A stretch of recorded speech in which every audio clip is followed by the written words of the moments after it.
Hello friends, मैं सौरभ कुमार। आप सभी को हंसपुरा टीसीपी चैनल में स्वागत है। फ्रेंड्स, आज हम पढ़ाने वाले हैं निर्देशांक ज्यामिति exercise 7.2 NCERT book. Question number 1 तक बता चुके हैं, मतलब 8 नंबर तक क्वेश्चन बता चुके हैं। आज बताने वाला है एक्सरसाइज 7.2 का क्वेश्चन नंबर 9। तो चलते हैं क्वेश्चन की तरफ। तो क्वेश्चन कर रहा है कि बिंदु ए और बी को जोड़ने वाले रेखाखंड को AB को 4 बराबर भागों में विभाजित करने वाले बिंदु का निर्देशांक क्या होगा। मतलब कहने का मतलब है कि A और B दो बिंदु है, इन दोनों बिंदु को जोड़ने वाले हैं, इन दोनों को जोड़ रहा है। ए और बी दो बिंदु है, इन दोनों बिंदु को जोड़ने वाले रेखाखंड AB को 4 बराबर भागों में बांटता है। तो उस बांटने वाले बिंदु का निर्देशांक कितना होगा। तो एक पीछे पड़े थे 3 भागों बांटने वाले, और इस क्वेश्चन में आया है 4 बराबर भागों में बांटने वाले। तो इस रेखाखंड को बराबर 4 भागों में बांटना है। तो क्या करें, तो ध्यान रखना, इस AB रेखाखंड पर 3 बिंदु लेंगे तो 4 भाग बढ़ जाएगा। अब कैसे बढ़ेगा, ध्यान रखना। और बराबर, तो देखो एक बिंदु हम P लेते हैं, एक बिंदु हम Q लेते हैं, और एक बिंदु हम R लेते हैं। मतलब AB रेखाखंड को 4 भाग में बांटना है। तो जब 3 भाग में बांटना होगा तो रेखाखंड पर क्या बिंदु लेंगे, 2। और जब 4 भाग में बांटना होगा बराबर, तो रेखाखंड पर क्या बिंदु लेंगे, 3। तो ध्यान दो, AB रेखाखंड था, एक P बिंदु लिए तो 1 भाग, Q बिंदु लिए तो 2 भाग, R बिंदु लिए तो 3 भाग, और एक 4 भाग। देखो ध्यान से, 1 भाग, 2 भाग, 3 भाग, और कितना भाग, 4 भाग कर रहा था। तो 4 भाग में इसको हम बांट चुके हैं। और जैसे ही 4 भाग में इसे बांटे, तो कहा कि उस चारों भागों को बांटने वाले बिंदु का वैल्यू क्या होगा, निर्देशांक क्या होगा। तो A का मान दिया हुआ है -2, B का मान दिया है 2, 8। और इन दोनों निर्देशांक के हेल्प से हम चारों बिंदु का वैल्यू हम निकाल सकते हैं। तो ध्यान दो, P का वैल्यू निकालना है, Q का वैल्यू निकालना है, और R का वैल्यू निकालना है। तो वैल्यू तो निकालना है, बट मेन पता हो जाए चित्र बनाने का फॉर्मूला। और फॉर्मूला धरा गया तो सबसे सिंपल, और फॉर्मूला ज्यादा फॉर्मूला नहीं है। तो 4 हम दूरी सूत्र बता चुके हैं, मध्य बिंदु बता चुके हैं, मूल बिंदु बता चुके हैं, एक त्रिभुज का क्षेत्रफल बताया गया है, एक अंतर विभाजन सूत्र बताया गया है। तो पता हो रहा है दूरी सूत्र वही लगता है जब दो बिंदुओं का बीच का लंबाई पूछता है। मध्य बिंदु सूत्र वही लगता है जब दो बिंदुओं का बीच का वैल्यू निकालना होता है। तो ध्यान से देखो, AB रेखाखंड के इधर बीच का वैल्यू कौन है, P है कि Q है कि R है, तो इधर बीच का वैल्यू Q है। मतलब AB रेखाखंड का मध्य बिंदु Q है सबसे पहले, न P है न R है। तो AB रेखाखंड के हेल्प से इस Q बिंदु का निशान हम निकाल सकते हैं, और कौन से, मध्य बिंदु सूत्र से निकाल सकते हैं। तो चलते हैं क्वेश्चन की तरफ। तो देखना ध्यान से, चूंकि AB रेखाखंड का मध्य बिंदु क्या है, Q है। तो AB रेखाखंड का मध्य बिंदु जो Q है, अब पता है मध्य बिंदु जहां मिले तो फॉर्मूला मध्य बिंदु सूत्र लगता है, और मध्य बिंदु सूत्र लगता है x बराबर x1 प्लस x2/2, y बराबर y1 प्लस y2/2 होता है। तो चलते हैं बराबर x1 y1 x2/2। तो x1 का मान है -2 प्लस x2 का मान है +2/2, -2 + 2 तो -2 में से +2 कैंसिल होगा तो कितना मिलेगा 0/2। और जानते हैं 0 से किसी नंबर में गुना करते हैं या 0 से किसी नंबर भाग करते हैं तो वह हमेशा नंबर 0 होता है। मतलब 0/2 है तो बताइए क्या होगा 0/8 होगा 0। तो ये नंबर 0 आने वाला है। अब चलते हैं y के लिए। y1 का मान है 2 प्लस और y2 का मान है 8/2। 8 2 10/2 कैंसिल हो रहा है तो कितना हो रहा है 5। मतलब 5 दूनी 10। तो x का मान आया 0 और y का मान आया 5। तो किसका वैल्यू आया ab का मान बिंदु क्या था q था। तो इसलिए q का नियामक ट्रिपल चिन्ह नियामक पहले x का मान पहले y का मान तो x का मान है 0 और y का मान है 5। यह हमारा आंसर होगा। तो आंसर 1 नहीं निकालना आंसर हमारा 3 निकालना है। तो q का मान आ गया और कितना q का मान आया है 0,5। हम यहाँ पे लिख लिए ताकि अभी p और r बचा हुआ है। तो q का वैल्यू निकालने के बाद अब निकालना p अब निकालना है r। अब ध्यान से देखना कि p और r कैसे निकल सकता है।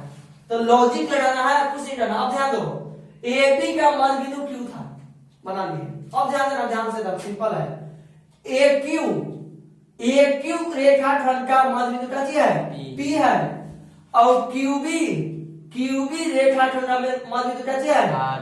तो पहले r निकालो या पहले p निकालो जो निकालने का मन है वो हम निकाल सकते हैं। तो चलते हैं आगे की तरफ। तो ध्यान देना चूंकि aq का मध्य बिंदु क्या है P है। aq रेखाखंड का मध्य बिंदु P है तो मध्य बिंदु शुद्ध होता है x बराबर x1 प्लस x2/2 और y बराबर y1 प्लस y2/2। ध्यान से करो aq चला है तो जब aq में चलेंगे तो x1y1 x2y2 तो x1 का मान है -2 प्लस s2 का मान 2 s2 का मान 0 कारण चल रहा है रेखाखंड aq में ab में नहीं चल रहा है। तो s2 का मान होगा 0/2 -2 प्लस 0 तो -2 में से 0 घटावेंगे तो बताओ 0 और -2 होगा -2/2 कैंसिल के बाद में -1 के बाद में। चलते y के लिए तो y1 का मान है aq में 2 प्लस और y2 का मान है कितना 5/2। पता है हम चला कौन रेखाखंड में aq चला है तो aq पर ध्यान देना जिस पर चले उस पर ध्यान देना। तो 5 2 7/2 तो x का मान आया -1 और y का मान है 7/2। तो इसलिए कौन बिंदु p बिंदु ना तो इसलिए p बिंदु का नियामक x का मान -1 और y का मान 7/2। ये हमारा सेकंड आंसर हुआ। एक और आंसर निकालना है बस कौन r। तो सबसे पहले इतना जल्द से आप स्क्रीनशॉट ले या कॉपी बाय करें हम आगे को बताते हैं।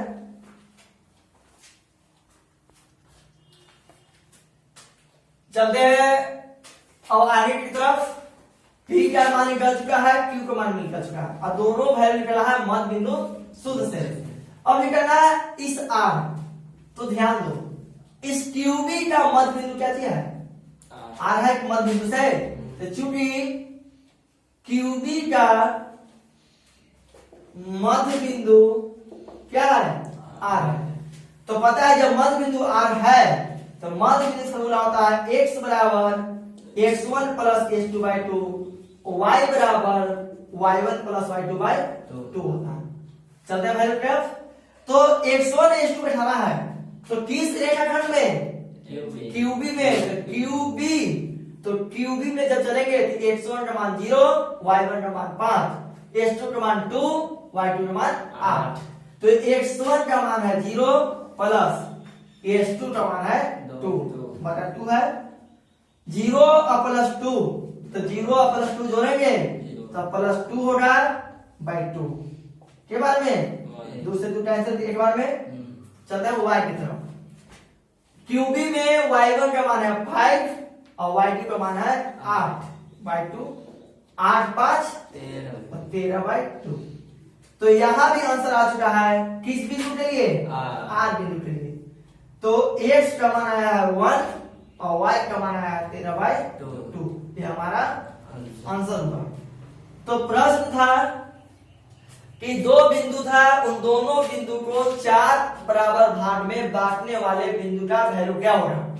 तो जब 4 बराबर भाग में बांटने वाले बिंदु का वैल्यू पूछता है तो सबसे पहले रेखाखंड पर 3 बिंदु रखकर उसको 4 भाग में बांट देंगे और बांटने के बाद 1 भाग, 2 भाग, 3 भाग, 4 भाग।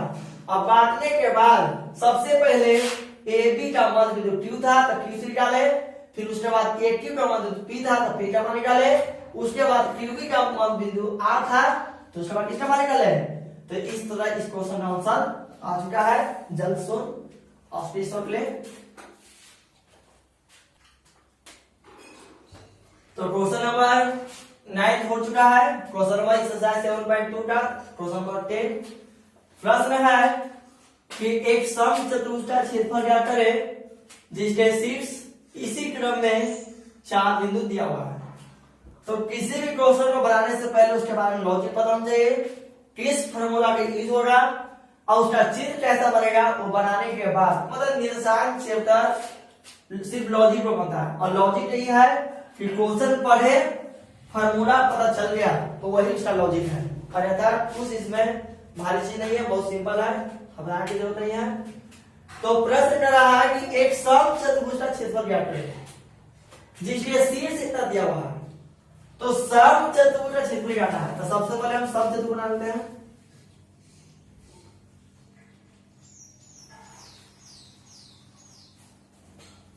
ए बी सी और डी 4 बिंदु मान लिए, नाम तो दिया नहीं है तो अपने मन से ले लिए। 4 बिंदु लेने के बाद इसी क्रम में मत लगातार तो पहले ए आता है, तब बी आता है, तब सी आता है, तब आता है डी। तो ए का वैल्यू दिया है 3 0, बी का वैल्यू दिया है 4 5, सी का वैल्यू दिया हुआ है -1 4 और डी का वैल्यू दिया -2 -1। तो प्रश्न कर रहा था कि एक समचतुर्भुज का क्षेत्रफल निकाले जिसके शीर्ष 4 बिंदु आपस में दिया हुआ है। तो इस प्रश्न को हम 2 तरीके से समझ सकते हैं, एक तो लंबा प्रोसेस से और एक थोड़ा सिंपल फॉर्मूला के हिसाब से। जो लंबा प्रोसेस बनाते हैं उसका टाइम वेस्ट होगा और एग्जाम में टाइम वेस्ट हुआ तो क्वेश्चन को पकड़ने में बहुत दिक्कत हो रहा है। एक क्वेश्चन एग्जाम में बहुत सारा स्टूडेंट छूट जाता है और उसका वजह है टाइम मैनेज, तो सब क्वेश्चन सोल्यूशन हो सकता है। तो उसी मेथड बता रहा है जो सबसे इजी हो। मतलब एक क्वेश्चन बना सकते हैं कि एक विकर्ण को मिला देंगे और विकर्ण को मिलाने के बाद एबीसी का क्षेत्रफल और एडीसी का क्षेत्रफल त्रिभुज के क्षेत्रफल निकाल के दोनों को आपस में ज्वाइन कर देंगे तो समचतुर्भुज का क्षेत्रफल आ जाएगा। बट यह प्रोसेस छोटा मोटा प्रोसेस नहीं है, बहुत लंबा प्रोसेस है। तो उस प्रोसेस से नहीं बनाना है, प्रोसेस सिंपल है कि जब समचतुर्भुज का क्षेत्रफल पूछता है तो समचतुर्भुज का फॉर्मूला होता है 1/2 पहला विकर्ण के गुणनफल। तो मान लेते हैं कि एक एसी विकर्ण है और एक कौन विकर्ण है, बीडी विकर्ण है। तो एसी विकर्ण और बीडी विकर्ण का गुणनफल मतलब फॉर्मूला होता है 1/2 d1 गुणे d2। 1/2 d का मतलब दूरी और दूरी फर्स्ट, तो दूरी फर्स्ट किसका, पहला विकर्ण मतलब एसी का। d2 d का मतलब डिस्टेंस सेकंड का, तो d2 किसका, विकर्ण बीडी का। मतलब इसका फॉर्मूला होता है 1/2 पहला विकर्ण का गुणनफल गुणे दूसरे विकर्ण का गुणनफल। मतलब सिंपल इसी को समझना है। तो चलते हैं कि जब भी समचतुर्भुज क्षेत्रफल जब पूछे तो पहला फोकस करना है कि दोनों विकर्ण का दूरी आपस में निकाल लेते हैं। तो चलते हैं विकर्ण एसी की तरफ। तो विकर्ण एसी निकालते हैं, एसी बराबर एसी दो बिंदुओं का डिस्टेंस निकालना है और जब डिस्टेंस निकालना होता है लंबाई तो जानते हैं फॉर्मूला क्या होता है, दूरी सूत्र। और दूरी से पता होगा x1 - x2 का whole square plus y1 minus y2 के होल स्क्वायर। फॉर्मूला नहीं लिखते, टाइम बचाना है। तो AC x1 y1 h2 y2, तो x1 का मान है 3 और h2 का मान है -1, तो माइनस माइनस प्लस 1 के whole square plus y1 minus y2, y1 का मान है 0 और y2 का मान है 4। वैल्यू बैठाने के बाद कैलकुलेशन 3 प्लस 1 तो 3 अब 1 4 के होल स्क्वायर। 0 में से -4 कैंसिल हो रहा है, तो बताओ 0 के -4 तो -4 के, पता हुआ कि 0 में नंबर न घटता है न जुटता है, मतलब 0 का वैल्यू नहीं होता है। अब इसको आगे हल करते हैं। रूट अंडर 4 का स्क्वायर 16 और यहाँ भी 4 का स्क्वायर। और पीछे क्लास में बता चुका है कि यदि नेगेटिव हो और पावर सम हो तो वह अपने आप में पॉजिटिव हो जाता है। तो 4 का स्क्वायर कितना 16, बताओ 16 16 32, जब उधर 32 है तो निशान चैप्टर में ज्यादा फोकस होता है कि यदि पूरा वर्गमूल नहीं निकलता है तो बीच में भी वर्गमूल खोजने का प्रयास करेंगे। तो कैसे पता चलेगा, तो 32 को ऐसा 2 भाग में डिवाइड करो जिसका एक का वर्गमूल हो और एक का वर्गमूल यदि संभव हो तो बजाय नहीं करना है। तो अपने से 2 नंबर सोचो जिसमें एक वर्गमूल होता है। तो 16 दूनी 32, तो 16 का वर्गमूल 4 और अंदर में कितना 2। यदि उससे भी नहीं पता चलता है तो 32 को अभाज्य विधि से तोड़ दो। जब दूसरा आएगा 16, दूसरा आएगा 8, दूसरा आएगा 4, दूसरा आएगा 2। ध्यान से लेना, वर्गमूल का मतलब होता है डबल नंबर आता है तो एक बाहर निकलता है, डबल नंबर आता है तो एक बाहर निकलता है। डबल नंबर मिला तो बताओ जो बाहर आया तो बाहर रहेगा 2 दूनी, तो बाहर में 4 आया और अंदर में कितना रहेगा 2। तो ऐसा प्रोसेस करके भी हम बना सकते हैं यदि डायरेक्ट पता नहीं चले तो ये है एसी का वैल्यू है। तो एसी भी निकाल हो चुका है। अब निकालना कौन, बीडी निकालते हैं। बीडी बराबर root under x1 y1 h2 y2, तो x1 का मान है 4 और h2 का मान है -2, तो माइनस प्लस 2 के होल स्क्वायर इंटू y1 का मान -1 कि 5, तो x1 y1 h2 y2, तो y1 का मान है 5 और y2 का मान है प्लस 1 के होल स्क्वायर। मतलब x1 y1 ध्यान से छापना, बहुत दिनों था फिर 4 2 6 का होल स्क्वायर और 5 अब 1 6 के होल स्क्वायर। इसको हल करेंगे 6 6 के 36 और 6 6 के 36 और 36 जोड़ेंगे 72। फिर 72 को इसी तरह करना है, यदि प्रोसेस होता तब आप भारी से तोड़े देख लो। देखो इधर बताते हैं 72 जब तोड़ेगा तो 2 बार में 36, 2 बार में 18, 2 बार में 9 और 3 बार में 3। जो डबल मिला उसको बाहर निकालो, देखो ध्यान से 2 डबल मिला तो 1 बाहर, 2 डबल मिला नहीं उसी रहेगा, 3 डबल मिला तो 3 डबल मिला 1 बाहर। तो बाहर कौन सा नंबर मिला 3 दूनी 6, तो 6 बाहर रहेगा और जो सिंगल बच गया वो अंदर रहेगा। तो सिंगल को बच गया तो इसको लिख सकते हैं 6√2। ऐसे ही बना सकते हैं। यदि ऐसा नहीं बनेगा तो 72 को तोड़ेंगे 36 दूना 36 का वर्गमूल 6 और अंदर में 2 होगा। तो एसी विकल्प भी आ गया है और बीडी विकल्प भी आ गया। और जब दोनों विकल्प आ गया है तो जानते हैं फॉर्मूला क्या होता है, इसलिए सम चतुर्भुज का क्षेत्रफल बराबर, और फॉर्मूला होता है 1/2 d1 गुने d2। d1 का मतलब पहला विकल्प का गुणनफल और d2 का मतलब दूसरा विकल्प का गुणनफल। तो 1/2 गुने d1 का मान बताओ, एसी का लाना d1 कितना है 4√2 गुने d2 का मान कितना है 6√2। अब इसका हल करते हैं तो ध्यान देना, 2 से काटेगा 2 दूनी 4 और कोई नीचे टर्म है नहीं, तो बच गया 2√2 और बच गया 6√2। 2 नंबर बच गया। हम किसी न किसी वीडियो बताए थे कैलकुलेशन कि यदि रूट अंडर बेस बराबर होता है तो प्लस होता है और माइनस होता है, बल्कि बेस बराबर नहीं रहता है तो सिर्फ इसका मल्टीपल होता है। और गुना हमेशा परिमेय नंबर को परिमेय के साथ होता है और अपरिमेय नंबर को अपरिमेय के साथ होता है। तो मतलब अपरिमेय नंबर 2 है, यहाँ परिमेय नंबर 6 है, तो 6 दूना 12 बोले।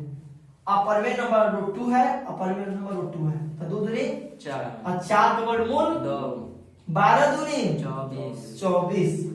तो इस प्रश्न का आया सम चतुर्भुज क्षेत्रफल कितना 24 आया। पर एक प्रॉब्लम है, और क्या प्रॉब्लम है, अब यहां तक जाके बना लिए, अब बनाने के बाद यहां कर दिए आंसर डायरेक्ट आंसर। यदि प्रश्न 3 नंबर रहता है तो एक नंबर यहां से काटेगा तो मिलियन नंबर 2। अब क्या कैसे कट कटेगा, तो पता है कि किसी का लंबाई, किसी का क्षेत्रफल, किसी का दूरी को यूनिट में होता है, और यदि यूनिट नहीं दिया हुआ है तो उसको यूनिट लेकर लिख दिया जाता है। मतलब इसमें कोई यूनिट दिया हुआ है कि कोचिंग में है नहीं, ना मीटर में है ना सेंटीमीटर, कुछ पता चल रहा है तो नहीं पता चल रहा है। तो पता हो रहा है कि लंबाई उससे लंबाई परिधि निकालते हैं तो स्क्वायर क्यूब नहीं होता है, सिर्फ सेंटीमीटर या मीटर होता है। बड़ी जब क्षेत्रफल पूछता है तो मीटर स्क्वायर होता है, पावर होता है, और जब आयतन पूछता है तो क्यूब होता है। बड़ी जानते हैं कि ना कोई यूनिट नहीं दिया है मीटर में। तो जब निशान चैप्टर में क्षेत्रफल पूछे, आयतन पूछे, तो वहां अपने मन से डायरेक्ट आंसर नहीं कर देना है, वहां यूनिट के साथ लिखना है। तो 24 क्षेत्रफल है, और क्षेत्रफल में जानते हैं कि स्क्वायर होता है, क्यों होता है स्क्वायरिंग, और स्क्वायरिंग बोलते हैं वर्ग, और कोई यूनिट इकाई लिखो चाहे मात्रक लिखो, तो 24 वर्ग मात्रक। अब जाके ये हमारा आंसर हुआ। तो इस बार जरूर ध्यान दीजिएगा, तो मेन पॉइंट है कहीं नहीं लिखते हैं तो एक नंबर कैसे करना है। तो एक्सरसाइज 7.2 का क्वेश्चन नंबर 10 तक था क्वेश्चन पूरा हो चुका है। अब इसमें बच गया एक्सरसाइज का उदाहरण।